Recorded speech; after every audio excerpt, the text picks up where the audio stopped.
আজকে দেশের পরিস্থিতি এমন, ইমাম সাহেব আপনি শুধু নামাজ পড়াবেন আর আখিরাতের কথা বলবেন, আর আমরা দুনিয়ার সবকিছু সামলাবো।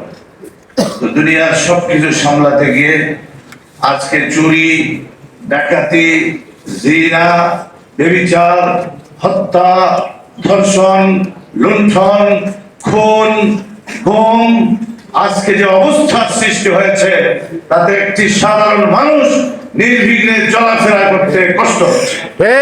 গতকালকের ঘটনা, আপনারা ইনকিলাব মঞ্চের হাদি, সে একজন অকুতোভয় সৈনিক, সে বলিষ্ঠ কথা বলছে, আজকে সে গুলিবিদ্ধ।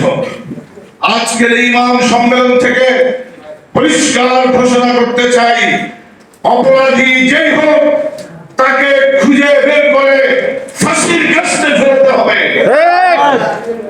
আজকে সত্য কথা যে বলবে তার সমস্যা, তাহলে সত্য কথা কারা বলবে? আজকে সাংবাদিকরা সত্য কথা বলবে, তাদের সমস্যা। ইমামরা সত্য কথা বলবে, তাদের সমস্যা। রাষ্ট্রের কোন দায়িত্বশীল ব্যক্তি সত্য কথা বলবে, তাদের সমস্যা। তাহলে কি সত্য এইভাবেই দিন দিন নিঃশেষ হয়ে যাবে? এভাবে একটি সমাজ চলতে পারে না। আমাদেরকে ফিরে যেতে হবে 1400 বৎসর পূর্বে, যেখানে আমাদের নবী, আমাদের আকা, আমাদের সরদার মুহাম্মদুর রাসূলুল্লাহ সাল্লাল্লাহু আলাইহি ওয়াসাল্লাম তিনি যেইভাবে সমাজ ব্যবস্থা পরিচালনা করেছেন, আবার সেই দিন আমাদেরকে ফিরে যেতে হবে। অনেকে আমাদের বলেন যে আপনারা 100 বছর পিছিয়ে যাচ্ছেন। আমি বলবো 100 বছর নয়, 1400 বছর পেছনে যেতে চাই। 1400 বছর পেছনে গেলেই এ সমাজ সত্যিকার অর্থে শান্তির সমাজ হবে। এ সমাজ দুর্নীতি মুক্ত হবে, সুদ মুক্ত হবে, ঘুষ মুক্ত হবে, টেন্ডার, চাঁদাবাজি, হত্যা, ধর্ষণ মুক্ত একটি সোনালী সমাজ বিনির্মাণ। রাসূল আকরাম সাল্লাল্লাহু আলাইহি ওয়াসাল্লাম জীবনের সব দিক নিয়ে তিনি কথা বলেছেন, কাজ করেছেন।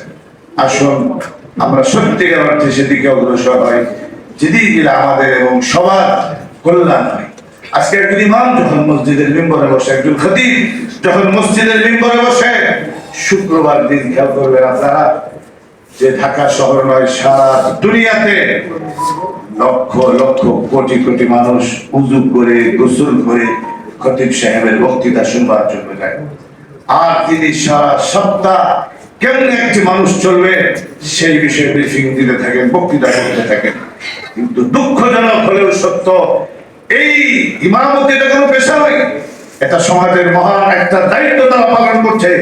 কিন্তু তাদেরকে বাঁকা চোখে দেখা হয় এবং অবমূল্যায়ন করা হয়।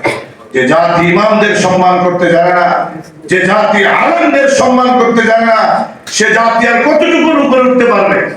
সুতরাং আসুন